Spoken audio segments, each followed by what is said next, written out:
This is just a few words on interviews and focus groups. So first, I'd like to talk about creating your interview protocol or guidelines. So basically, there's two kinds of interviews when you're talking about interviewing a single person, and those are structured interviews and semi-structured interviews. Semi-structured interviews are probably what you are the most familiar with. In a semi-structured interview, you have a list of questions, but if there's something that comes up that you want to follow up on, if something occurs to you in the moment, you're welcome to add those questions in a semi-structured interview. A structured interview, on the other hand, asks exactly the same questions, no more, no less, in exactly the same way to your interview participants. So it's almost like you're reading a survey to them. It's that structured. And in fact, if they ask you for additional information or clarification, you really just stick to repeating the questions that are there. Now, there's benefits to doing a semi-structured interview. There are benefits to doing a structured interview. I just wanted to let you know that there really are those two types.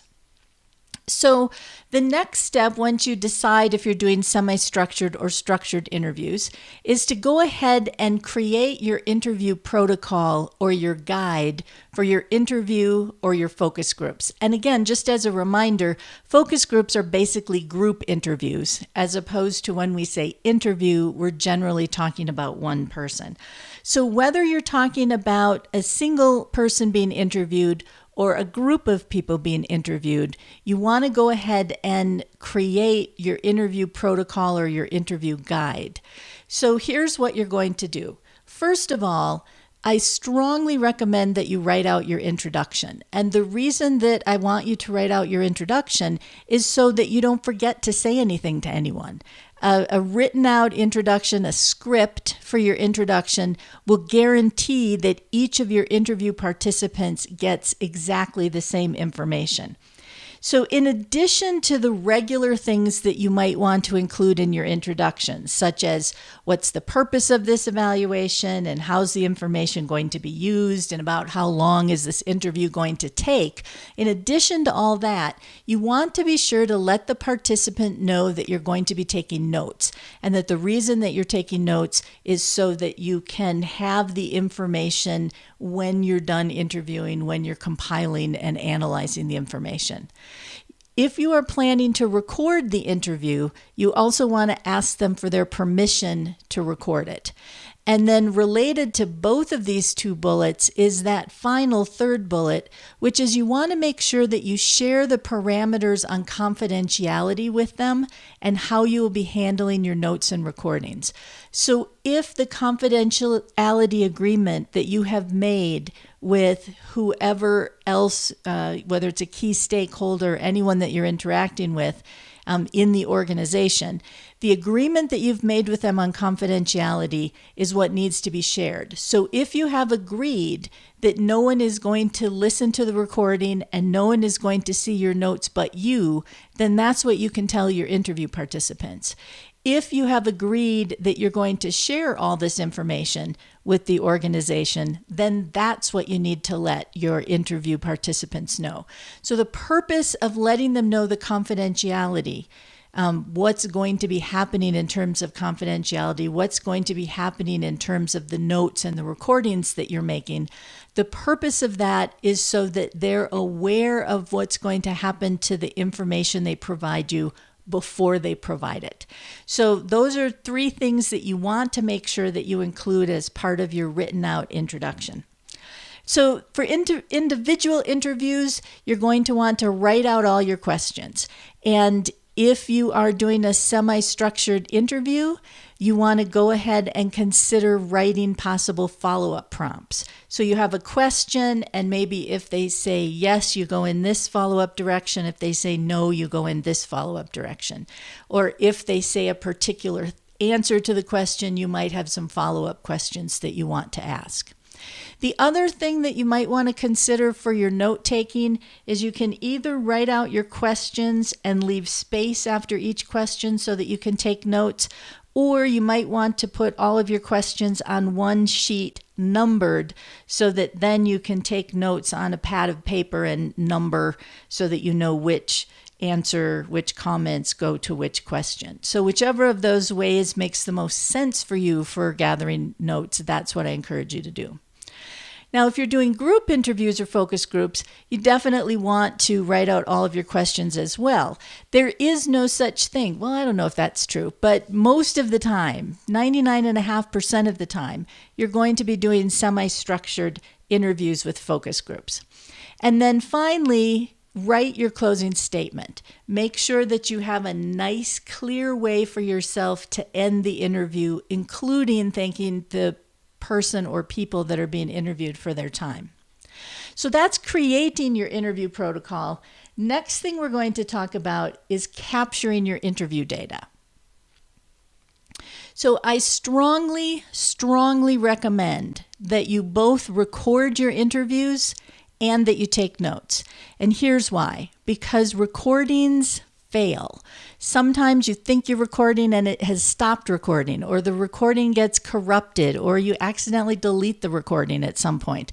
So your notes can serve as a backup to your recording, just as your recording can serve as a backup to your notes. It's better to have both and decide you don't need both than to have one and wish you had the other. So I strongly recommend that you both record and take notes, as long as, of course, you have permission from the person or people that you're interviewing to record and take notes. All right, so for individual interviews, what you're going to do is you're going to take notes and then you're going to record so that you can transcribe for future reference. What I recommend for group interviews or focus groups is that you bring another person to take notes, and then you also record so that you can transcribe later or use it for reference. Here's why I suggest you bring another person to a focus group. Imagine that you're leading a focus group of 6 people. So there's 6 people in the room, all interested to participate in this conversation. You ask your first question and all 6 people start talking. So as they're all talking, you're trying to pay attention to each of them. You're trying to make sure that you have the opportunity to clarify what each of them are saying. You want to make sure you have good follow-up questions based on what each of them are saying. It's too much to manage the focus group discussion and to take the notes. What happens is if you try to do both, one or the other suffers. So either your notes are not nearly good enough because you're focused on the discussion, or your discussion is not nearly good enough because you're focused on the notes. And the way to take care of that is to just bring somebody else in who can take notes on the conversation for you. So transcribing and coding your interview data, really there's 2 ways you can do it. One way is to transcribe it and then go ahead and code it and do your analysis. So you transcribe your interviews and then you use that transcription, which are the exact words that people used in their interviews, in your coding and your analysis. Another way to do it is to code from your notes, from your field notes. If you're going to code from your notes, what I recommend is that you review your notes and then you play the recording as you're looking at your notes, and you use that recording to clarify and supplement your notes. In the heat of the moment, you may have missed some things that you wanted to include in your notes. And then you use those notes in your coding and your analysis. So again, when you code from your field notes, you are not transcribing. So you are not coding the exact words that the person in the interview said. You're coding your notes on what that person said. So no surprise, there's some challenges with that. The first challenge is the quality of your note-taking impacts the quality of the data. The only data that you have to code are whatever notes you wrote down. And so if your note-taking isn't very good, if you're not a very experienced note-taker, what you're going to end up with is less high-quality data. Or as it says in that second bullet point, your data might be fairly thin. And what I mean by thin is it may be fairly surface. You might not have the richness or the depth. You certainly don't have the exact words in most cases that the person used. You also don't have the quantity of the data. no matter how many notes you take, you're probably not writing down every single thing the person said. So a transcribed interview is going to give you a much larger quantity of data to analyze than notes are. And then finally, when you take notes, you are introducing bias and misrepresentation into your notes. So first of all, the fact that you either did or did not record something is a form of bias. The fact that you thought this was important enough to write down or not important enough to write down and take notes on is a form of bias. You don't know that the person thought this was important and this wasn't important. Secondly, the words that you use are very often not direct quotes in your notes. You can use direct quotes, but most of the time what you're doing, because you're trying to interview and take notes all at the same time, is you're summarizing and you're paraphrasing. So the words that you chose to use, the interpretation that you chose to place on what the person said as you're summarizing, that's what you're now going to be coding instead of the exact words that they used. And then finally, sort of in the moment, you might misunderstand what they said. You might miscapture what they said. Now, some of these challenges can be not erased, but minimized by reviewing your notes while you're listening to the recording, because you then can add to your notes. So field notes are never going to be as good as transcribed notes, as transcribed interviews, but you can minimize those challenges. But if you are coding from field notes, if you are not transcribing, you must consider this as you're moving through your analysis to your conclusions and your recommendations.